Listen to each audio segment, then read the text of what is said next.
नमस्कार आदरणीय दर्शकवृन्द, AP news यात्राको यो अर्को एउटा विशेष संवादमा यहाँहरूलाई धेरै स्वागत छ। म रोहित भण्डारी।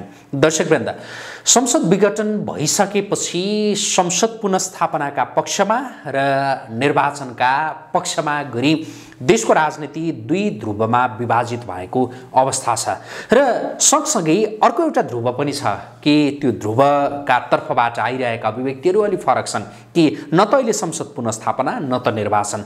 अब अहिलेको यो व्यवस्थाले निकास दिन सक्दैन, यो जनताको हितमा छैन, त्यसैले यो व्यवस्थाकै विकल्प खोजिनुपर्छ र देशमा राज संस्था पुनर्स्थापना चाहिँ गरिनुपर्छ भनेर भनिरहेको एउटा ठुलै समूह पनि छ र त्यसले सडकमा प्रदर्शनहरू गरिरहेको जो कोहीलाई थाहा छँदैछ। हामी आजको यो कार्यक्रममा विशेष गरी देशमा संसद पुनर्स्थापनाको आन्दोलन चर्किरहेका बखत त्योभन्दा अलि अगाडिदेखि नै राज संस्था पुनर्स्थापनाको आन्दोलन जसरी चर्किरहेको छ, वास्तवमा यति बेलाको आवश्यकता राज संस्था पुनर्स्थापना या संसद पुनर्स्थापना या अरू केही, यही विषयको सेरोफेरोमा केन्द्रित रहेर हामी कुराकानी गर्दैछौँ। र यसका लागि यति बेला हामीसँग स्टुडियोमा हुनुहुन्छ नेपालका लागि नेपाली अभियानका संगठन विभाग प्रमुख समेत रहनुभएका रञ्जन खनाल। उहाँका बारेमा भन्नुपर्दा उहाँ ६२-६३को आन्दोलनमा सक्रिय रूपमा लाग्नु भएको थियो, सडक आन्दोलनमा हुनुहुन्थ्यो र अझ त्योभन्दा पनि अगाडि बढेर भन्नुपर्दा उहाँ कम्युनिस्ट राजनीतिमा पनि सक्रिय नै रहनुहुन्थ्यो। कम्युनिस्ट राजनीतिमा सक्रिय रहेको व्यक्ति, ६२-६३को आन्दोलनमा पनि सक्रिय रहेको व्यक्ति, तर त्यो आन्दोलन सफल भइसकेपछि तत्कालीन नेकपा एमाले, माओवादी केन्द्र, नेपाली काङ्ग्रेस लगायतका ठुला दलहरू जो गणतन्त्र भनेर त्यतातिर गए, उहाँ चाहिँ किन त्यो देशमा प्राप्त भइसकेको गणतन्त्रात्मक व्यवस्था ठिक छैन भनेर राज संस्थाका पक्षमा वकालत गरिरहनु भएको छ त। हामी उहाँसँग अब थप कुराकानी गर्दैछौँ। स्वागत छ यहाँलाई। नमस्कार। आराम हुनुहुन्छ? आरामै छ। तपाईँ कम्युनिस्ट राजनीतिमा पनि सक्रिय रहेको व्यक्ति, ६२-६३को आन्दोलनमा उत्तिकै सक्रिय रहेको व्यक्ति, जुन त्यो ६२-६३को आन्दोलनपछि देशमा गणतन्त्र स्थापना भयो, तर त्यही गणतन्त्रका विरुद्धमा यति बेला बोलिरहेको व्यक्ति, किन यतातिर तपाईँ? यहाँले बडा महत्त्वपूर्ण प्रश्न गर्नुभयो। परिवर्तन र मुलुक रूपान्तरण आम नागरिकले आफ्ना आन्दोलनद्वारा, आफ्ना अभिव्यक्तिद्वारा माग्ने कुरो हो। ६२-६३मा आन्दोलन भयो, जब राजालाई मन्त्रीमण्डलको अध्यक्ष बनाइयो। हामीले त्यस बेला यो काम ठिक भएन भनेर विरोध गरेकै हो, तर संवैधानिक राज संस्था हामीले हिजो अङ्गीकार गरेको व्यवस्था हो र त्यो व्यवस्थामा आज बेलायतमा जुन संवैधानिक राज संस्था छ, बेलायतको मुकुटलाई आज अस्ट्रेलियाको एउटा देश जहाँ राजा छैनन् तर पनि त्यो बेलायतको मुकुटलाई अस्ट्रेलियाको संसदले मानिराखेको छ। यहाँ हामीले ६२-६३को आन्दोलन गऱ्यौँ। यो आन्दोलन केपी ओली, प्रचण्ड, माधव नेपाल वा शेरबहादुर देउवाले मात्रै गरेको होइन, यो आन्दोलन समग्र मुलुकले गरेको र रूपान्तरणको चाहना बोकेका आम नागरिकले गरेको यो आन्दोलन थियो। तर मैले भन्नै पर्छ, अहिले आन्दोलनमाथि धोका भयो। त्यसकारण हामीले सुरुदेखि यसको विरोध गर्दै आएका हौँ, तर हामीले के पर्खेर बस्यौँ भने आम नागरिकको हित हुन्छ, यदि देशको हित हुन्छ, यदि राष्ट्रियता बलियो हुन्छ, यदि मुलुकका पहिचानहरूको सम्वर्धन हुन्छ, यदि संस्कृति र सभ्यताको सम्वर्धन हुन्छ र विदेशीहरूसँगको नेपालको सम्बन्ध अझ बलियो र सशक्त भएर अगाडि बढ्छ भने हामी यसलाई अङ्गीकार गर्छौँ भनेर हिजो हामी लागेकै हो। तर त्यो भयो। यो ६२-६३को आन्दोलनको माग गणतन्त्र थिएन, त्यसका लागि तपाईँ सडकमा निस्किनु भएको थिएन भनेर सोधेँ मैले। गणतन्त्र र धर्मनिरपेक्षता त्यस बेलाको नेपाली काङ्ग्रेस र नेकपा एमालेको माग थिएन। माओवादीले केही माओवादी मित्रहरूले गणतन्त्रको नारा लगाउनुहुन्थ्यो, तर गणतन्त्र आउँछ भन्नेमा उहाँहरू पनि विश्वस्त हुनुहुन्थेन। यो त 12 बुँदेको जगमा आएको गणतन्त्र र 12 बुँदेको जगमा नेपालको पहिचान हिन्दू राष्ट्र। आज 1.5 अरब हिन्दूहरूको आस्थाको केन्द्र नेपाल। म नेपाली हुँ भन्दा मलाई विदेशका थुप्रै मान्छेहरूले ढोग्ने गरेका थिए। त बुद्धको देशको, त पशुपतिनाथको देशको, त मुक्तिनाथको देशको, त स्वयम्भूनाथको देशको, त भित्र देउताको अंश हुन्छ भनेर भन्थे। हाम्रो राजालाई 1.5 अरब मान्छेले हिन्दू सम्राट भनेर सम्मान गर्थे। भारतका थुप्रै ठाउँहरूमा भारतको प्रधानमन्त्री भन्दा, भारतको राष्ट्रपति भन्दा हाम्रो राजाको आसन उच्च हुन्थ्यो। मैले यहाँलाई त्यो निवेदन गरेँ। त्यो राजाको उच्च आसन भनेको त्यो व्यक्तिको मात्रै होइन, नेपाली राजाले त्यो सम्मान पाएको हो र त्यो नेपालको पहिचानसँग जोडिएको हो। हामी राज संस्थालाई किन मान्छौँ भन्दा राज संस्था र नेपाल जोडिएको छ। राज संस्था नेपाल र आम नागरिकहरूले एकीकरण गरेर, मैले यहाँ यो स्वर्गीय बडा महाराज श्री 5 पृथ्वीनारायण शाहलाई मैले स्मरण गर्नै पर्छ। उहाँले एकीकरण नगरिदिएको भए अहिले नेपाली काङ्ग्रेस, नेकपा एमाले, नेकपा माओवादीले कहाँ राजनीति गर्नुहुन्थ्यो? मलाई लाग्छ कुनै एउटा दल डोल्पामा हुन्थ्यो होला, कुनै दल एउटा चाहिँ नि बैतडीमा हुन्थ्यो होला, एउटा दल मेचीमा हुन्थ्यो होला। तर त्यो निर्माण गरेको जस त्यो राज संस्थालाई दिने कि नदिने? हिन्दू राष्ट्र म एकैछिन यसलाई हामीसँग पहिचान जोडिएको छ। हिन्दू राष्ट्र 1.5 अरबको आस्थाको केन्द्र नेपाल बन्ने कि नबन्ने भन्दा ती धरोहरलाई भत्काएर नेपाललाई कमजोर पारिएको छ अहिलेको परिवेशमा। त्यो 62-63को आन्दोलन जहाँ तपाईँ प्रत्यक्ष सडकमा हुनुहुन्थ्यो, प्रत्यक्ष रूपमा नै, त्यति बेलाको मुख्य माग चाहिँ के थियो? त्यति बेला दलीय व्यवस्थालाई इम्पावर गर्ने र स्थानीय निकायलाई बलियो बनाउने, स्वायत्त स्थानीय निकायको निर्माण गर्ने र देशको विकास गर्ने भन्ने माग थियो त्यो बेलामा। तर यहाँ जुन बिचमा सङ्घीयता लिएर आइयो, सङ्घीयता अहिले मुलुकले धान्नै सक्दैन। सङ्घीयता असफल भइसक्यो र सङ्घीयतालाई कसले असफल पार्यो भनेर भन्दा अहिलेको सङ्घीय संसद किन विघटन भयो? 2/3 सरकार बन्यो। हामीले पनि चाहेका थियौँ, हामीले यो संसद विघटन हाम्रोमा चाहना थिएन। तर अहिले संसद विघटन भयो र यो संसद विघटन भएको विश्लेषण हामीले के गरिराखेका छौँ भने अब गणतन्त्र असफल भयो। किन भन्दा नेपालको यो गणतन्त्रमा 2/3 सरकार पनि टिक्न सक्दैन। यो संविधानले परिकल्पना गरेको थिएन मध्यावधि चुनावको, र यो संविधानले प्रधानमन्त्रीले संसद विघटन गर्नुहुन्छ भनेर पनि परिकल्पना गरेको थिएन। त्यसकारण अहिले संविधानविदहरूको, र यहाँ संविधानविद पनि कस्ता भए भन्दा उहाँहरू कलरमा हुनुहुन्छ। कसैले नेकपा एमालेको चस्मा लगाएको छ, कसैले नेपाली काङ्ग्रेसको चस्मा लगाएको छ। म त्यसकारण के भन्छु भने काङ्ग्रेसका वकिलहरूले अहिले संसद पुनर्स्थापना हुनुपर्छ भन्ने मुद्दा बोकेर हिँड्नु भएको छ भने केपी ओली पक्षका कानुनविदहरू होइन, केपी ओलीलाई त्यो प्रधानमन्त्रीलाई त्यो अधिकार थियो भन्नुहुन्छ।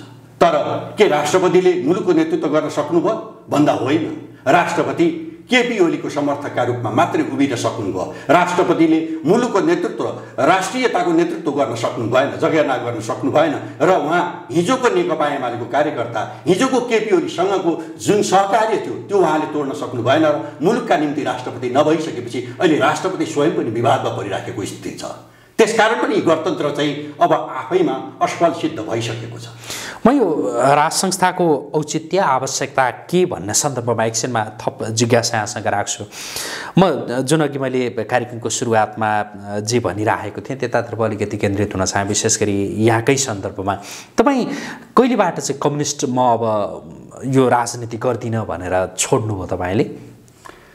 मैले 67-68 सालदेखि जब मुलुकमा राष्ट्रियता कमजोर भयो, जब सङ्घीयताका नाममा मुलुक विखण्डनतर्फ उन्मुख भयो, आज एउटा 2 नम्बर प्रदेशमा चाहिँ नि यो तराई हो, उसले म नेपाली हुँ भन्दैन, म 2 नम्बर प्रदेशको मान्छे हुँ, म हेपिएको छु भन्छ तराईको मान्छेले।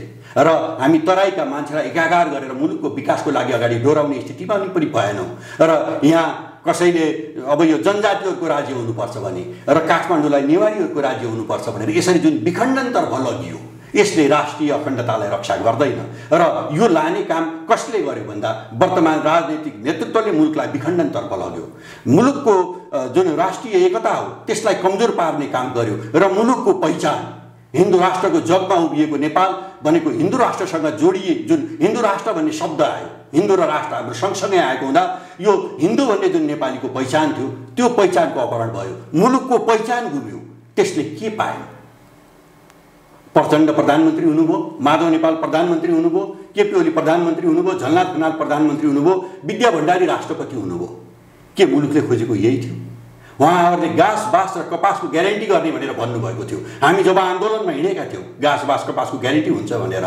म आम नागरिकलाई अहिले सोध्न चाहन्छु, म उहाँहरूका पनि इमान्दार कार्यकर्तालाई सोध्न चाहन्छु, कम्युनिस्ट पार्टीभित्रकै इमान्दार कार्यकर्ता, नेपाली काङ्ग्रेसभित्रकै इमान्दार कार्यकर्तालाई सोध्न चाहन्छु, घाँस बाँस कपासको ग्यारेन्टी भएको छ? भएको छैन।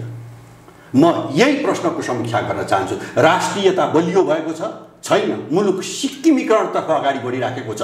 हामी थुप्रै विदेशी तत्त्वहरूको जाल जेलमा छौँ। आज यहाँ क्रिस्चियनिटीको प्रवर्धन गरिराखेका छौँ। मुलुकले के पायो? हिन्दू राष्ट्र भएको भए आज 1.5 अरब हिन्दूहरूको आस्थाको प्रतीक हाम्रो मुलुक आफै बाँच्ने थियो। हाम्रो मुलुकको सांस्कृतिक पर्यटनले, त्यो धरोहरले हाम्रो मुलुकलाई उन्नत बनाएर लान सक्ने थियो। तर त्यो दिशालाई रोकियो। यो गणतन्त्रले हाम्रो मुलुकलाई 50औं वर्ष हाम्रो मुलुकको विकास धकेलिदिएको छ।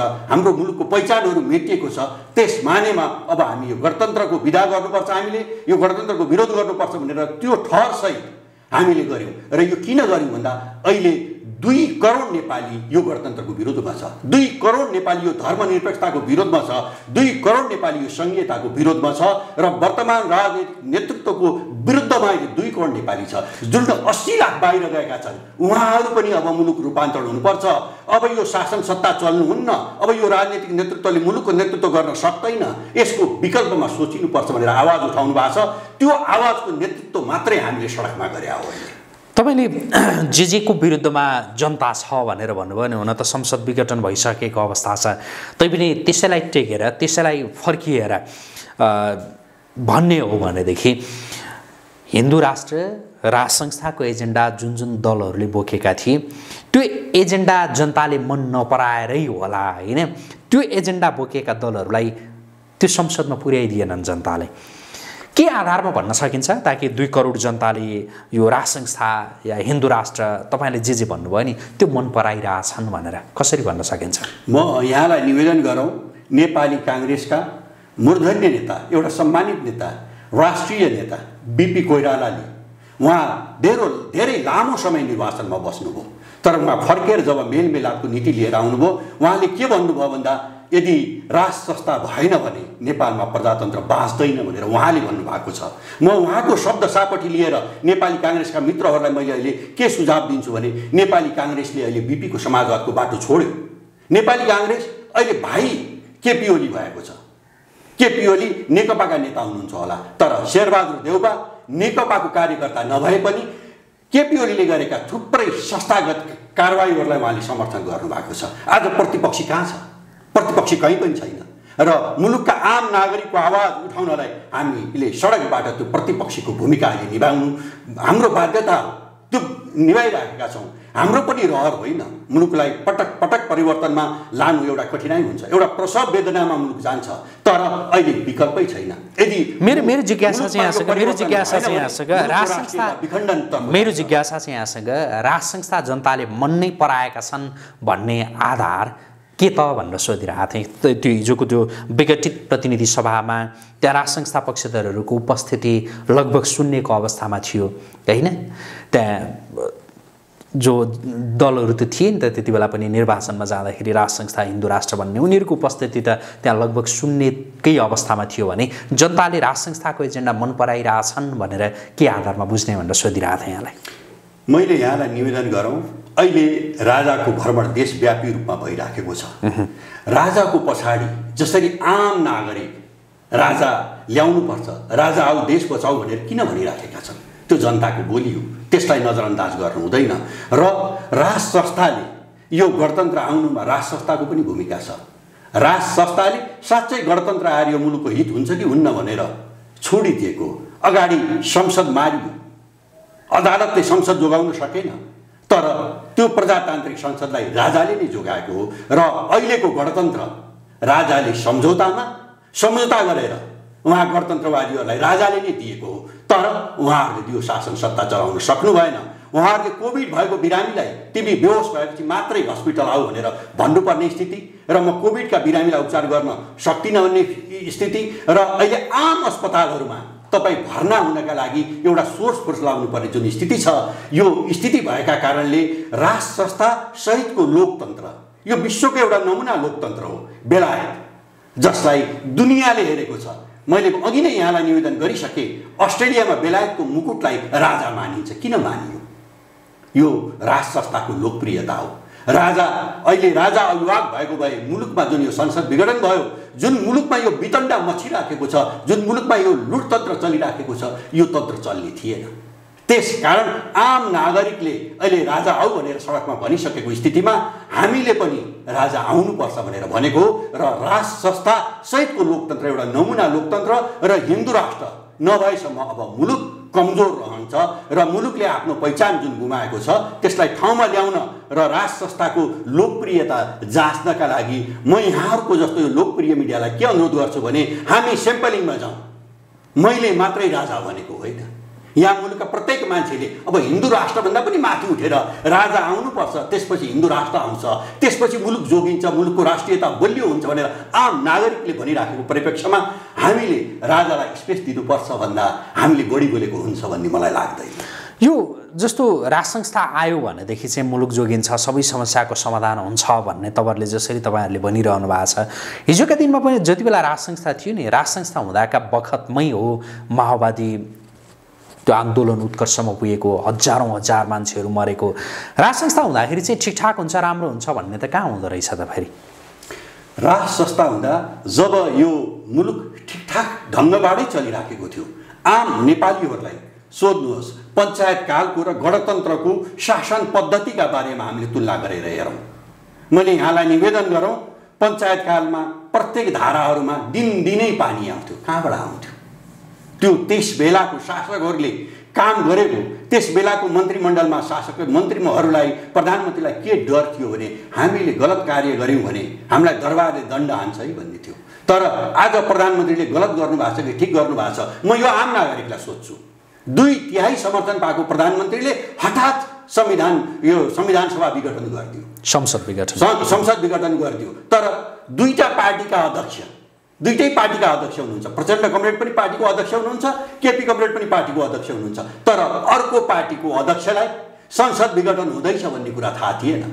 अर्को त्यो सांसदहरूलाई अब म अहिले भन्नै पर्छ, प्रचण्ड र माधव गुटका सांसदहरू जब 83 जना राष्ट्रपतिको कार्यालयमा जानुभयो, उहाँले डिजाइन के गर्नुभयो भने अब मुलुक बिग्रिँदैछ, राष्ट्रपति र प्रधानमन्त्रीलाई अब हामीले अविश्वासको प्रस्ताव राख्नुपर्छ, ल संसद डाक भनेर भन्नुभयो। एउटा संसद भनेको सर्वोच्च निकाय हो अहिले मुलुकको शासन पद्धतिमा। तर त्यो सर्वोच्च सांसदहरूले राष्ट्रपतिका एउटा निवेदन दर्ता गर्ने हैसियत पनि राख्नु भएन। कसरी चल्छ यो व्यवस्था?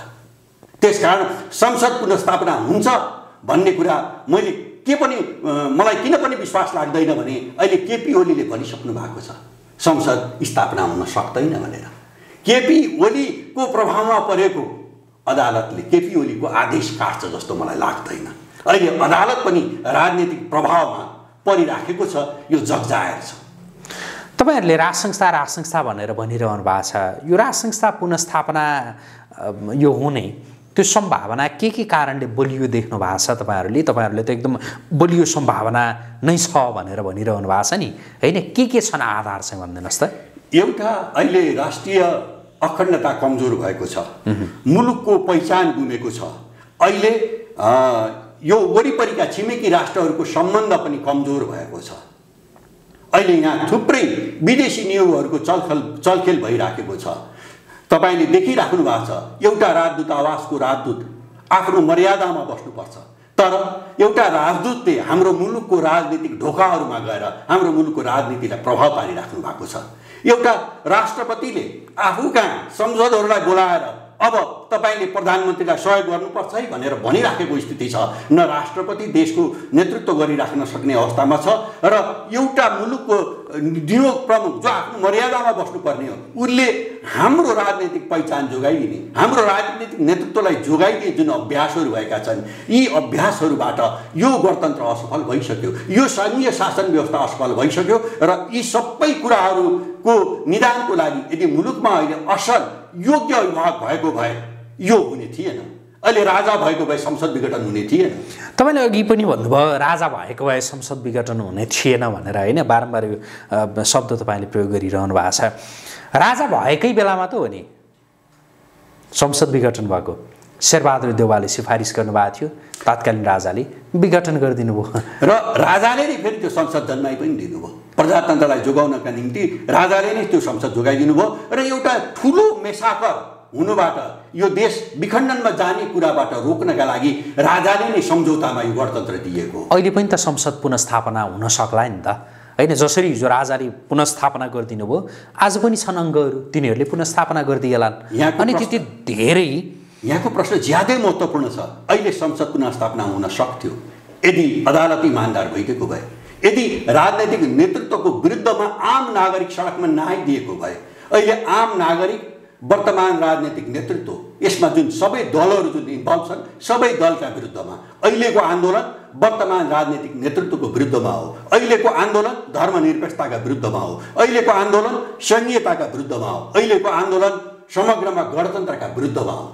त्यसैले यो आन्दोलन सफल हुन्छ र राज संस्था सहितको लोकतन्त्र निश्चित रूपमा धेरै चाँडै हामीले नसोचेको समय भित्रै आउँदैछ भनेर म तपाईँलाई निवेदन मात्रै गर्न चाहन्छु। व्यवस्था ढाल्नका लागि केही हुन्छ नि, केही 100 केही हजार मान्छेहरू सडकमा उत्रिएकै कारणले त्यो सम्भव हुन्छ।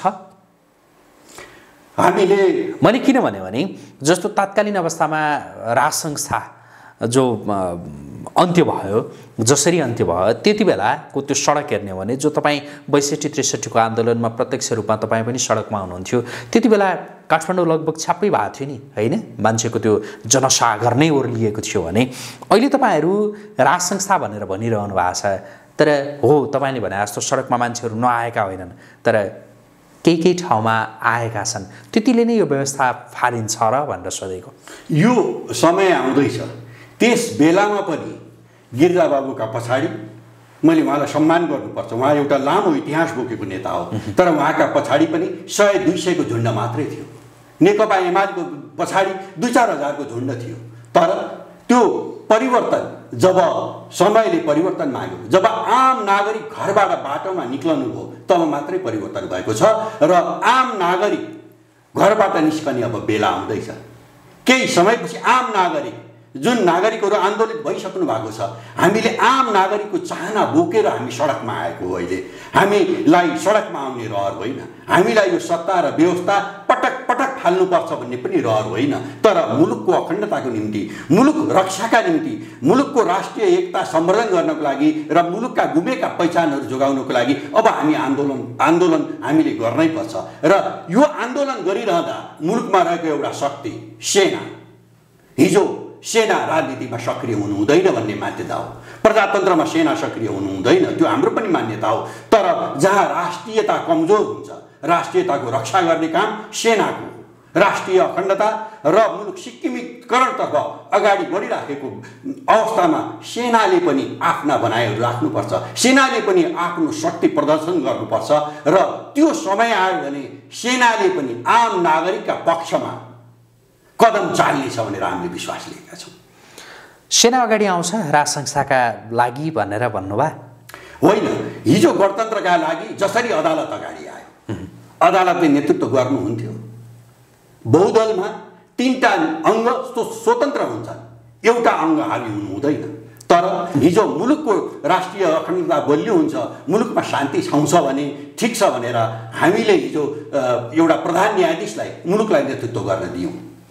त्यसरी नै अहिले हामीले राज संस्थाले मुलुकलाई नेतृत्व गर्नुपर्छ र त्यो राज संस्थाले मुलुक नेतृत्व गर्ने क्रममा सेना, प्रहरी, आम नागरिक र तपाईँको यो राष्ट्रिय निजामती कर्मचारी जुन यी सङ्गठनहरू छन्, जुन ब्युरोक्रेसी छ, यी सबैले राष्ट्रिय अखण्डताको निम्ति इमान्दार भएर छातीमा हात राखेर राज संस्थासहितको लोकतन्त्र ल्याउनलाई अब अभियानमा अगाडि बढ्नुपर्छ। त्यो समय आउँदैछ। समय कति टाढा छ? मैले यहाँलाई अघि नै निवेदन गरेँ, समयले जब माग्छ त्यो समय आइहाल्छ। कसैलाई पनि विश्वास थिएन हामीले यो संसद पूर्णकाल चल्दैन भनेर भनेका थियौँ।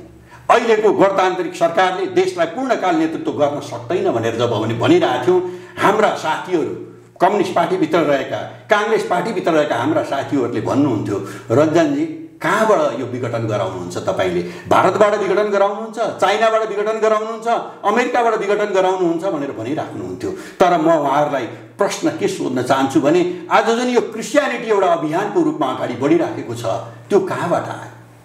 त्यो पैसाले ल्यायो, त्यो डलरले ल्यायो, त्यो हिन्दुस्तानबाट आएको आइसीले पनि ल्यायो होला र अमेरिकाबाट आएको डलरले पनि ल्यायो होला। हाम्रो जुन पहिचान गुमेको छ, अब पैसासँग हाम्रो पहिचानको तुलना हुँदैन। अब राष्ट्रिय अखण्डताको लागि, स्वाभिमानको लागि जसरी यो बलभद्र भक्ति थापाहरूले जसरी युद्ध गर्नुभएको थियो त्यसरी नै अब नेपालीले युद्ध गर्नेछन् आफ्नो राष्ट्रिय स्वाधीनता रक्षाका लागि। त्यसरी नै अब जसरी पृथ्वीनारायण शाहले एउटा एकीकरणको अगुवाई गर्नुभएको थियो त्यसरी नै मुलुकको परिवर्तनको अगुवाई अब राजाले गर्नुपर्छ भने राजा अब सडकमा आउनुपर्छ, राजा अब नागरिकको कित्तामा आएर यो आन्दोलनको अगुवाई गर्नुपर्छ भन्ने पनि हाम्रो माग हो। तपाईँले भने जस्तो राजा सडकमा आउनु होला, जो पूर्व राजा, तपाईँहरूले त राजा भनेर भनिरहनु भएको छ तर पूर्व राजा यो शब्द प्रयोग गरिन्छ, आउनु होला उहाँ सडकमा? म निवेदन गरौँ, म यहाँलाई के निवेदन गरौँ भने राजा पूर्व हुँदैनन्, पूर्व पश्चिम उत्तर दक्षिण जुन सडकमा आउनु होला दिशाहरू पनि पूर्व हुँदैनन्। तर हामीले नेपाल जुन देशको नाम छ यो पूर्व हुँदैन। के पृथ्वीनारायण शाह उहिले मरेर गइसक्नुभयो, उहाँलाई कसैले पूर्व श्रीपाद बडा महाराज भन्न सकेको छ? छैन। अहिलेको राष्ट्रपतिले पनि अब पृथ्वीनारायण शाहको चाहिँ मूर्तिमा आएर माल्यार्पण, स्ट्याच्युमा आएर माल्यार्पण गर्ने स्थिति अब बनिसकेको छ। त्यसैले राजा पूर्व होइन, राजा अहिले पनि मुलुकका अभिभावक हुन् र उहाँले त्यो अभिभावकत्व निभाउनुपर्छ। र राज संस्था जसले हिजो नागरिकसँग मिलेर यो मुलुकमा प्रजातन्त्र ल्याएको थियो त्यो संस्थाले मुलुकको प्रजातन्त्रको रक्षाको लागि फेरि पनि पहल गर्नेछ र त्यो पहलमा आम नागरिक सडकमा आइसकेपछि राज संस्था पनि बाध्य भएर नागरिकको कित्तामा आएर राष्ट्रियताको सम्वर्धन गर्नुपर्छ, राष्ट्रिय पहिचान जोगाउने काममा राज संस्था पनि अगाडि बढ्नुपर्छ। त्यो हाम्रो मान्यता हो र मलाई लाग्छ अहिले मुलुकको जुन राजनीतिलाई राज संस्थाले, राजाले नजिकबाट नियालिराख्नु भएको छ भन्ने मेरो दाबी हो। राज संस्था सडकबाटै पुनस्थापित हुन्छ भन्ने तपाईँहरूको ठम्याइ हो या अरू कुनै बाटा देख्नु भएको छ? सरकार पूर्ण रूपमा असफल भइसकेको छ, यो गणतन्त्र पूर्ण रूपमा असफल भइसकेको छ। यो पूर्ण रूपमा असफल भइसकेपछि यहाँ एउटा विकल्प चाहिन्छ र त्यो विकल्प सडकले दिन्छ भन्ने हाम्रो विश्वास। सडकबाटै पुनस्थापित हुन्छ राज संस्था? पुनस्थापित पनि भन्दिनँ, राज संस्थाको स्थापना हुन्छ भन्छु म चाहिँ। मुलुकको रक्षाका लागि, राष्ट्रिय अखण्डताका लागि र राष्ट्रिय एकताका लागि अब राज संस्था सहितको लोकतन्त्रको विकल्प छैन। म फेरि पनि यहाँलाई दोहोऱ्याएर भन्छु, जस्तो दोहोऱ्याएर सोध्छु, राज संस्था भनेर तपाईँहरूले भनिरहँदा सडकमा हेर्ने हो भने त्यो व्यवस्था नै फाल्ने गरी त्यो प्रदर्शन देखिँदैन होइन? त्यो मौसमी प्रदर्शन जस्तो छ कि कहिले कुन महिनामा यसो 2-3 दिन झुल्किनुहुन्छ तपाईँहरू सडकमा, अनि फेरि केही समय यो जाडोयाम भएर पनि होला घाम तापेर बस्नुहुन्छ अनि फेरि सडकमा निस्किनुहुन्छ। यो मौसमी प्रकारको प्रदर्शनले व्यवस्था नै उल्ट्याउने त्यो तागत राख्छ? यहाँले बडा राम्रो प्रश्न गर्नुभयो। म यहाँलाई फेरि 62-63 को आन्दोलनतिरै लिएर जान्छु। 62-63 को आन्दोलनमा कसैले पनि मुलुकमा धर्मनिरपेक्षता ल्याउने भनेर नारा लगाएको थिएन, हिन्दू राष्ट्र फाल्ने भनेर नारा लगाएको थिएन। यो संविधान सभाको अघिल्लो संविधान सभामै पनि हिन्दू राष्ट्र राख्ने कि नराख्ने भन्दा 80% नेपाली नागरिकले हिन्दू राष्ट्र हुनुपर्छ भनेर भन्नुभएको थियो। स्वयं हाम्रा सांसद, म जुन क्षेत्रमा बस्छु त्यो क्षेत्रको सांसद प्रकाश मानसिंहले भन्नुभएको थियो, तपाईहरू यति मान्छेले हिन्दू राष्ट्रको पक्षमा बोल्नु भएको छ, मुलुकभरिका मान्छेले हिन्दू राष्ट्रको पक्षमा बोल्नु भएको छ, हिन्दू राष्ट्र जाँदैन है भनेर नेपाली काङ्ग्रेसका थुप्रै नेताहरूले बोल्नु भएको थियो, कम्युनिस्ट पार्टीका थुप्रै सांसदहरूले त्यो बोल्नु भएको थियो। तर धर्मनिरपेक्षता आयो, हिन्दू राष्ट्र गयो। त्यसरी नै अहिलेको बहसमा यहाँहरूले अहिले त राजा आऊ देश बचाऊ भन्ने त नारा सडकमा सबैभन्दा बढी भनिएको छ। आन्दोलन केही अघि केही पछि, आन्दोलनमा केही मान्छे देखिए जस्तो केही मान्छे नदेखिए जस्तो, तर समग्र मुलुक आन्दोलित भएपछि समयले निर्धारण गर्छ र त्यो समयले मुलुक रूपान्तरणका लागि जब आन्दोलन गर्छ त्यसले राज संस्थासहितको लोकतन्त्र लिएर आउँछ, त्यसले हिन्दू राष्ट्र लिएर आउँछ र यो संघीयता, धर्मनिरपेक्षता, गणतन्त्र र यो वर्तमान जुन मुलुकमा राजनीति गरिराखेको जुन राजनीतिक नेतृत्व छ, जुन कुशासन छ, यसलाई फालिदिन्छ। यसको अर्थ हिजोका दिनमा नेपाली काङ्ग्रेस, नेकपा एमाले, माओवादी लगायतका जो दलहरू हुन् उनीहरूले चाहेर या नचाहेर हिजोको व्यवस्था त्यो फालिएकै होइन र आज पनि यो व्यवस्था जोगाउँछु भनेर कसैले भन्दैमा पनि जोगिँदैन भन्ने आशय हो तपाईँको? अब यो व्यवस्था जोगाउने भनेको वर्तमान राजनीतिक नेतृत्वले हो। वर्तमान राजनीतिक नेतृत्व पूर्ण रूपमा असफल भइसकेको छ। म यहाँलाई उदाहरण दिएर भनौँ, अहिले केपी ओलीका विरुद्धमा यो कति पृष्ठको 234 पृष्ठ कि कति हो मलाई त्यो ठ्याक्कै पृष्ठ थाहा छैन, प्रचण्डले केपी ओली भ्रष्टाचार गर्नुभएको छ, भ्रष्टाचार जन्य कार्यमा हुनुहुन्छ, त्यसकारण उहाँले यो अहिले चाहिँ उहाँले राजीनामा गर्नुपर्छ भनेर प्रचण्डले भन्नुभयो। र केपी ओलीले फेरि अर्को प्रतिवेदन राखेर के भन्नुभयो भन्दा माधव नेपाल र प्रचण्डले क्यान्टोनमेन्टमा भ्रष्टाचार गर्नुभएको छ, माधव नेपालले बालुवाटारको जग्गा काण्डमा उहाँले भ्रष्टाचार गर्नुभएको छ, त्यसकारण उहाँहरूलाई कारवाही हुनुपर्छ भनेर भनिराखेको स्थिति छ। मेरो प्रश्न के हो भने म एउटा आम नागरिकको ठाउँमा बसेर मेरो मुलुकको प्रधानमन्त्रीलाई भ्रष्टाचारको आरोप लागेको छ, एउटा पार्टीको अध्यक्षले मुलुकको प्रधानमन्त्री भ्रष्टाचारमा लिप्त छ यसलाई हटाउनुपर्छ भनेको छ र स्वयं प्रधानमन्त्रीले अर्को अध्यक्षलाई ऊ पनि भ्रष्टाचारमा लिप्त छ उसलाई पनि हटाउनुपर्छ भनेर भनिराखेको स्थितिमा उहाँहरूले आफ्नो ठाउँ छोड्नुपर्छ कि पर्दैन? संसद विघटन भयो, पार्टीले प्रधानमन्त्रीलाई रोक्न सकेन, कसरी चल्छ यो व्यवस्था? राष्ट्रपतिले रोक्न सक्नु भएन, कसरी चल्छ यो व्यवस्था? यसकारण अहिलेको वर्तमान राजनीतिक नेतृत्व जुन छ त्यो भ्रष्टाचारमा लिप्त छ, लुटतन्त्रमा रमाइरहेको छ, त्यसले मुलुकको पहिचान जोगाउन सक्दैन। त्यसकारण यसको विकल्प मुलुकले खोजेको, यसको विकल्प आम नागरिकले खोजेको, त्यसको एउटा प्रतिनिधित्व मात्रै गर्ने काम हामीले गरे हो।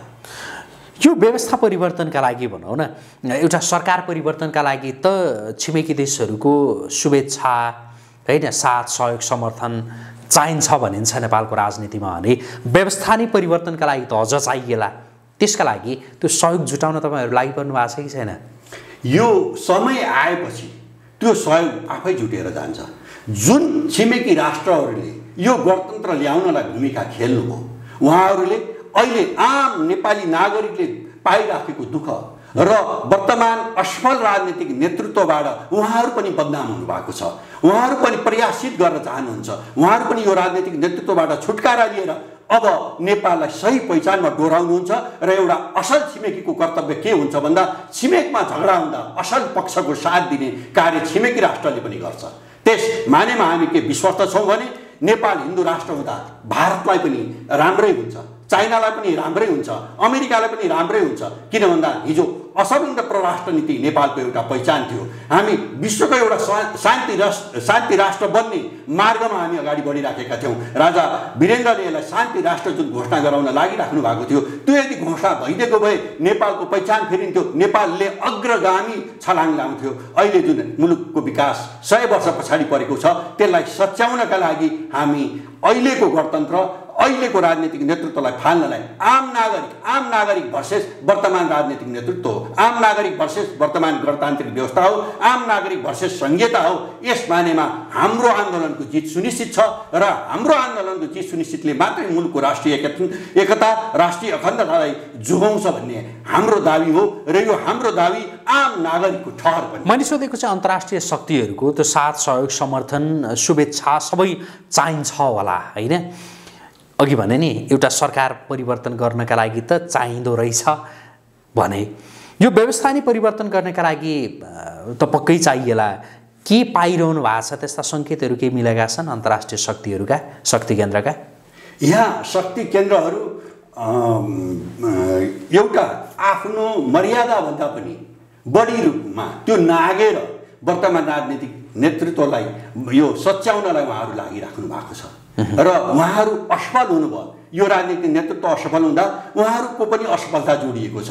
त्यस मानेमा उहाँहरूले भोलि आफू सच्चिने र नेपाललाई सही बाटोमा अगाडि बढाउने दिशामा यो जुन मुलुकहरूले यहाँ एउटा राजनीतिक परिवर्तन होस् र यो सकारात्मक व्यवस्थासहित नेपाली अगाडि बढोस् भनेर उहाँहरूले चाहना राखेको आवाज हामीले पाएका छौँ र नेपाललाई त्यो किसिमको सहयोग चाहिँदा अन्तर्राष्ट्रिय समुदायबाट र छिमेकी राष्ट्रबाट त्यो किसिमको सहयोग आउँछ भन्ने कुरामा हामी विश्वस्त छौँ। अहिले त्यस्ता सङ्केतहरू मिलेका छन् कि छैनन्? ती सङ्केतहरू आइसकेका छन् र हामीलाई विश्वास के छ भन्दाखेरि अब यो एउटा असल छिमेकीले गर्ने कार्य पनि त्यही हो। छिमेकमा झगडा भयो भन्दा कसैले छिमेकीको घरमा आगो लाग्यो भनेर हाँसेर बस्छ भने त्यो असल छिमेकी होइन। हामी त्यो आगो निभाउन चाहिरहेका छौँ। हामीले हाम्रो मुलुकको पहिचान फिर्ता जोगाउन चाहिरहेका छौँ र हामीले प्रजातन्त्रलाई बलियो पार्न चाहिरहेका छौँ। त्यस बारेमा विदेशी शक्तिहरूले पनि हामीलाई सहयोग गर्नुपर्छ र हामी हाम्रो राष्ट्रिय एकता र अखण्डता जोगाउन नेपाली नागरिकको बलमा नागरिक सरकार बनाएर यो मुलुकलाई रूपान्तरण गर्न चाहिरहेका छौँ। हामीले पहिले जस्तो यहाँ दलीय पद्धति थियो तर दलहरूले मुलुकको नेतृत्व गर्न सकेन। कस्तो नागरिक सरकार भनेको चाहिँ? नागरिक सरकार भनेको यो आम नागरिकहरू जसले यो ठिक ठहर गर्न सक्छ नागरिक सरकार बन्छ। नागरिक सरकारले नागरिक आयोग बनाउँछ र नागरिक आयोगले वर्तमान सत्तामा रहेर पञ्चायतकालदेखि अहिलेसम्म सत्तामा रहेर जसले भ्रष्टाचारजन्य गतिविधि गर्नुभयो उहाँहरूलाई कहिले पनि कारवाही नहुने, कारवाही हुनुपर्छ। मुलुक लुट्नेहरूलाई छाड्न मिल्दैन। नागरिक सरकार चाहिँ कसले, कहाँबाट, कहिले, कसरी बनाउने? नागरिक सरकार सडकबाट बन्छ। सडकले फलानु प्रधानमन्त्री भन्दैन होइन। अनि यो मैले यहाँलाई भनिसकेँ, यो 3-4 महिनाको परिवेशमा यो आन्दोलन यति अगाडि बढ्छ र यो आन्दोलनले सडकबाट यो जुन संहिता फाल्ने आन्दोलनको नेतृत्व गरिरहेको व्यक्तित्वहरूबाट भोलि मुलुक नेतृत्व गर्ने नागरिक सरकारका अगुवाहरूको स्थापना हुन्छ। आम सडकबाटै नागरिक सरकार बन्छ र त्यो नागरिक सरकार बनिसकेपछि त्यसले नागरिक आयोग बन्छ। र होइन, मैले नबुझेको चाहिँ जस्तो यो नागरिक सरकार भनेर भनिरहँदा अहिले जो तपाईँहरू भनौँ न राज संस्थाको पक्षमा जसरी सडकमा उत्रिरहनु भएको छ त्यही सडकले नै ल अब प्रधानमन्त्री चाहिँ यो व्यक्ति भयो भनेर सडकबाट ताली पिटेर सबैले एक स्वरमा फलानु प्रधानमन्त्री भनेर त्यो घोषणा गर्ने हो कि त्यसको विधि पद्धति के हुन्छ भनेर सोधेको? त्यसको पद्धति के हुन्छ भन्दा जसरी प्रधान न्यायाधीशलाई हामीले यो चुनाव नहुँदासम्मका लागि मुलुकको नेतृत्व प्रधान न्यायाधीशले गर्नुपर्छ भनेर भनियो, त्यो सडकबाट आएको निकास हो। त्यस्तै निकास अहिले पनि आउँछ। हामी त्यति बेला देशका ठुला राजनैतिक दलहरू एक ठाउँमा थिए होइन? सबैले भने ल प्रधान न्यायाधीशलाई मन्त्री परिषदको अध्यक्ष भनेर त्यही अनुसारले भयो। अहिले त ठुला दलहरू भनौँ न, ठुला दलहरू नागरिक सरकारका पक्षमा उभिँदैनन् होला। अहिलेका ठुला दलहरू असफल भइसकेका छन्। यो आन्दोलन वर्तमान राजनीतिक सत्ता, वर्तमान राजनीतिक नेतृत्व र यहाँलाई भन्नै पर्दा वर्तमान राजनीतिक दलहरूका विरुद्धमा पनि यो आन्दोलन चलेको छ। भनेको अहिलेका दलहरूलाई नै यो आन्दोलनले विस्थापित गरिदिन्छ। त्यो दलहरूभित्रबाट त्यहाँ दलहरूमा पनि इमान्दार कार्यकर्ताहरू हुनुहुन्छ, इमान्दार नेताहरू हुनुहुन्छ। उहाँहरूको स्थापना भयो भने प्रजातन्त्रमा दल हुनुपर्छ, हामी पनि त्यो मान्यता राख्छौँ। तर असल नेतृत्व भएन भने त्यसले राजनैतिक दललाई सञ्चालन गर्न सक्दैन। आज प्रत्येक दलको टाउकोमा विकृतपूर्ण नेतृत्व छ र त्यो नेतृत्वको विरुद्धमा त्यो दलभित्रै थुप्रै विद्रोहहरू जन्मेको छ। अहिले नेकपा किन फुट्यो? त्यहाँभित्र पनि त्यो विद्रोह छ। त्यो समय आएपछि त्यसले दलको नेतृत्वलाई पनि सच्याउला।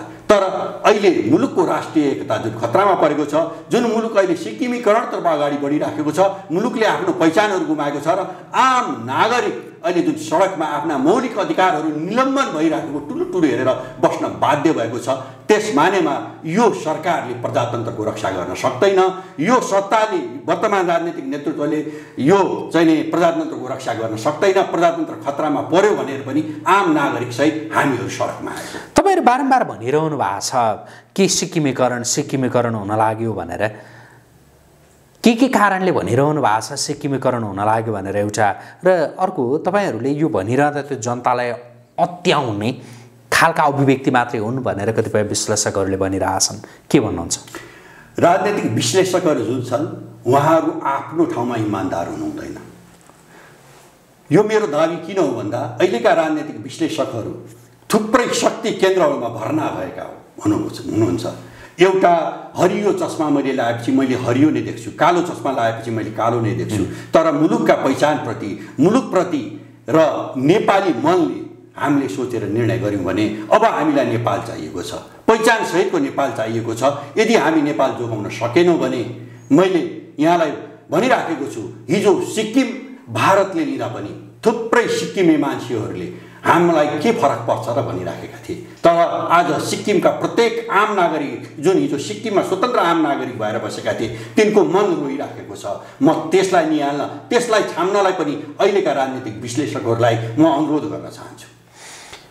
के कारणले जस्तो अहिले यस्तो भइरहेछ हुन्छ नि कहिले के देशको राजनीतिमा यो कारणले सिक्किमीकरण हुन्छ भनेर भन्नुभयो कि अरू त्यस्ता ठोस आधारहरू त्यस्ता डरलाग्दा पाटाहरू केही देखिरहनु भएको छ र भनिरहनु भएको छ कि यो शब्द धेरै प्रयोग भइरहेछ र मैले सोधेँ कि मैले यहाँलाई निवेदन गरौँ यहाँको सबैभन्दा ठुलो अहिले देशको नेतृत्व गरिराखेको कम्युनिस्ट पार्टी भित्र फुट बिग्राउने भनेर अब यो पार्टी फुट्दैछ है भनेर भनियो तर एउटा छिमेकी मुलुकको एउटा निकायको प्रमुखले यो दुईटा पार्टीहरूलाई केही समयसम्म जोड्ने काम गर्यो सरकार ढालिँदैछ भनियो सरकार ढाल्न दिएन अहिले पनि मैले सुनिराखेको छु केपी ओली र प्रचण्डलाई मिलाएर मेलजोलको फेरि पनि भागभण्डाको राजनीति सुरु गर्ने प्रयत्नहरू भए तर ती प्रयत्नहरू पूर्ण रूपमा असफल भइसके र यो सिस्टमलाई अब हामीले जोगाउन सक्दैनौँ हामीले गल्ती गरेछौँ है भनेर उहाँहरू प्रयासित गरेर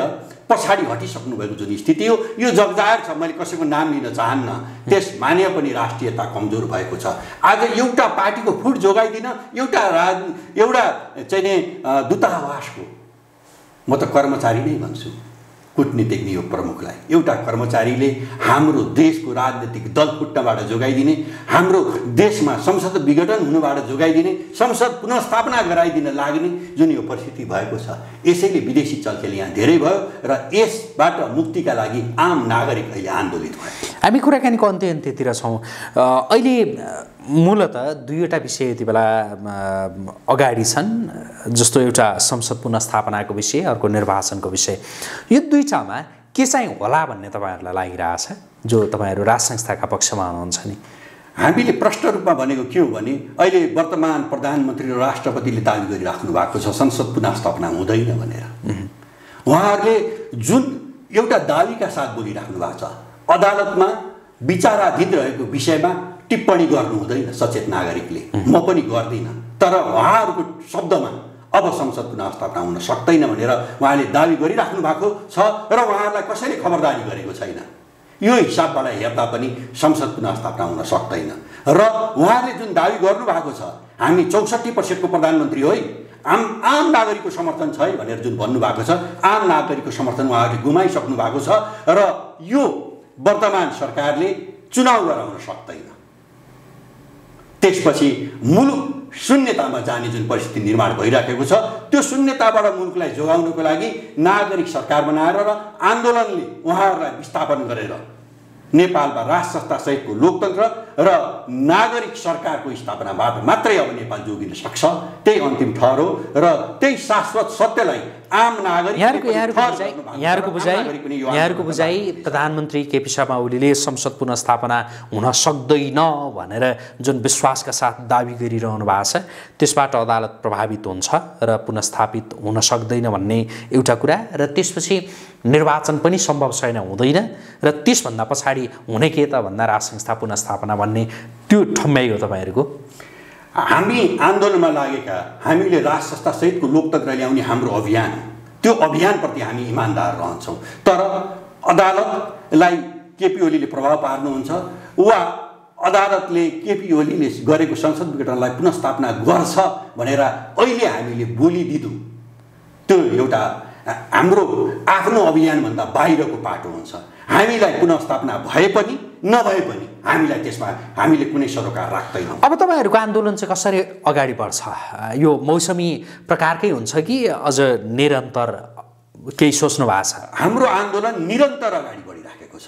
अहिले देशैभरि देखिँदैन त सडकमा देशैभरि अहिले राज संस्था असल देखिँदैन त मैले यहाँलाई भनौँ आज मात्रै सिन्धुपाल्चोकमा प्रदर्शन भइराखेको छ राज संस्थाको पक्षमा देशैभरि थुप्रै ठाउँमा प्रदर्शन भइराखेका छन् र देशैभरि थुप्रै ठाउँमा योजनाहरू बनिराखेका छन् र म यहाँलाई पृथ्वी जयन्ती जुन आउँदो पुष 27 गते हुँदैछ पृथ्वी जयन्तीका दिन हामीले नियमित मनाउने गरेको पृथ्वी जयन्ती हो तर आन्दोलनको झलक दिने गरेर आम नागरिकहरू पृथ्वी जयन्तीका दिन उपस्थित भएर श्री 5 बडा महाराज पृथ्वीनारायण शाहलाई स्मरण गर्दै र त्यही बेलादेखि मुट्ठी कसेर यो सत्ता यो गणतन्त्र यो धर्मनिरपेक्षताका विरुद्धमा अब आन्दोलनको शङ्खनाद गर्ने हामीले बुझेका छौँ पुष 27 बाट निरन्तर गर्नुहुन्छ हजुर तपाईहरूको जस्तो आन्दोलनका सन्दर्भमा जो राज संस्था हिन्दू राष्ट्र भनेर भनिरहनु भएको छ यो भन्ने विभिन्न समूहहरू छन् केही पार्टीहरू पनि छन्, तर ती सबै समूह एक ठाउँमा आउन सक्दैनन्। आइहाले पनि छिटै छुट्टिन्छन्। किन यस्तो भइरहेको छ? यहाँले बडो राम्रो प्रश्न गर्नुभयो। नेपाली काङ्ग्रेस र नेकपा एमाले कहिले पनि सँगै थिएन। बिपी र मनमोहन हुँदा पनि उहाँहरू सँगै हुनुहुन्थेन। तर जब 62-63 को आन्दोलन भयो, शेरबहादुर देउबा जसले प्रचण्डको टाउको मूल्य तोक्नु भएको थियो, केपी ओली जसले प्रचण्डलाई देख्नै सक्नुहुन्थेन, प्रचण्डले केपी ओलीलाई यिनीहरू त राजाका दास हुन्, हामी मालिकसँग वार्ता गर्छौँ भनेर बोल्नु भएको थियो। म यहाँलाई त्यो स्मरण गराउन चाहन्छु। उहाँहरू एक ठाउँमा आउनुभयो भने हामी त मुलुकको अखण्डताका लागि, मुलुकको पहिचानका लागि र यो राष्ट्रियतालाई बलियो पार्ने आन्दोलनमा लागेका हामीहरू त्यो समय आउँदा हामी एक ठाउँमा एकाकार हुन्छौँ र मुलुकमा राजासहितको लोकतन्त्र हामी ल्याउँछौँ। हामी अहिले चाहिँ तपाईँहरूलाई एकै ठाउँमा हुन केले रोकिरहेछ भनेर सोधे। यो सुरुमा यो आन्दोलनको जुन आँधीबेहरी सृजना गर्नका लागि आफ्नो आफ्नो ठाउँमा जसले भूमिका गरेको छ त्यो भूमिका स्वागत योग्य छ। हामी त्यसलाई अन्यथा मान्दैनौँ। र पछि जब यो मुलुकले परिवर्तन खोज्छ त्यो समयमा यो गोलबद्ध हुन्छ र नेतृत्व भनेको आन्दोलनले, समयले त्यसलाई ठेगान दिन्छ, त्यसलाई आकार दिन्छ र यो आन्दोलनले नै अबको नेतृत्व सृजना गर्छ। जस्तो यति बेला पार्टीका रूपमा हेर्ने हो भने राप्रपाले सडक तताइरहेको अवस्था छ, राज संस्था र हिन्दू राष्ट्र भनेर। तपाईहरू अभियानका तर्फबाट हेर्ने हो भने तपाईहरूका विभिन्न अभियानहरू छन्, ती अभियानहरूले सडक तताइरहेका छन्। राप्रपाले तताइरहेको त्यो सडकमा तपाईहरू किन जान सक्नुहुन्न या गइरहनु भएको छ? र तपाईँहरूले जुन सञ्चालन गरिरहनु भएको छ जुन खालको अभियान, त्यसमा राप्रपाका नेता कार्यकर्ताहरू किन आउन सक्नुहुन्न या आइरहनु भएको छ, यो भनिदिनुहोस् त। राप्रपाका बारेमा आम नागरिकको के धारणा छ त्यो बुझ्न जरुरी छ। राप्रपाले हिजो हिन्दू राष्ट्रका नाममा र गाई चुनाव चिन्ह लिएर राप्रपालाई आम नागरिकले हिन्दू राष्ट्रका पक्षमा मत हाल्दा काठमाडौँमै राप्रपालाई सामान्य मतमा 1 नम्बरमा उभ्याइदियो।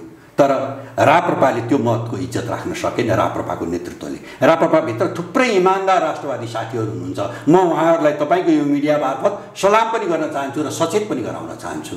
त्यो नेतृत्वले मुलुकमा जब संहिता लागू गर्ने दिशामा अगाडि बढ्यो, त्यो नेतृत्व गणतान्त्रिक संविधानलाई विश्वको उत्कृष्ट संविधान भनेर भन्ने अभिव्यक्ति दिने एउटा सच्चा पहरेदारको रूपमा यो गणतान्त्रिक संविधानको रक्षा पङ्क्तिमा उभिएर जब उसले वकालत गर्यो, आम नागरिकले राप्रपाबाट आफ्नो विश्वास हटाए। त्यसकारण अबको राष्ट्रवादी आन्दोलनमा राप्रपा लाग्न सक्छ, तर राप्रपा निर्णायक हुन सक्दैन। नयाँ शक्तिको जन्म हुन्छ र त्यो नयाँ शक्तिले मुलुकलाई परिवर्तनतर्फ डोराउनेछ र यो आम नागरिकले जुन नेतृत्वलाई पत्याउनेछ त्यही नेतृत्वले यो परिवर्तनलाई सफल पार्नेछ र त्यही नेतृत्वले आन्दोलनबाट स्थापित नेतृत्वले नै मुलुकको नेतृत्व लिनेछ। म तपाईँलाई यति मात्रै निवेदन गर्न चाहन्छु। हुन्छ, आजको लागि कुराकानी यति गरौँ। जुन समय दिनुभयो यसका लागि यहाँलाई धेरै धन्यवाद। धन्यवाद, नमस्कार। हस्, आदरणीय दर्शकवृन्द, हामी कुराकानी गर्दै थियौँ नेपालका लागि नेपाली अभियानका सङ्गठन विभाग प्रमुख रञ्जन खनालसँग। उहाँसँगको यो कुराकानीसँगै एपी न्युज यात्राको विशेष संवाद अहिलेका लागि यहीँ सकिन्छ। एपी न्युज यात्रा सँगै रहनुहोला। नमस्कार।